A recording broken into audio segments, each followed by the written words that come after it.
Ένας εξωτερικός χώρος άπειρες δυνατότητες. Με λίγο φαντασία, κόζι λεπτομέρειες και λίγο πράσινο, μπορείς να δημιουργήσεις το τέλειο σποτ για τις καλοκαιρινές σου στιγμές. Εσύ, πώς θα διακοσμήσεις το δικό σου παράδεισο? Πάμε να δούμε κάποια προϊόντα που θα σε βοηθήσουν να το πετύχεις.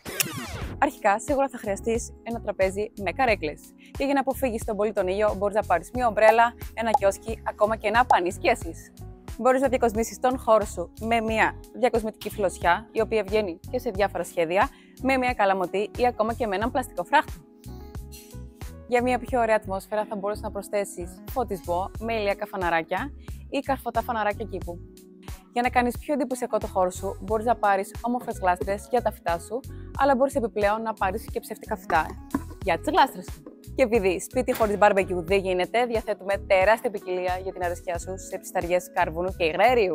Όλα αυτά και πολλά άλλα για να διακοσμήσεις τον εξωτερικό σου χώρο μπορείς να τα βρεις στο φυσικό μας κατάστημα αλλά και στο hillspavlashop.gr.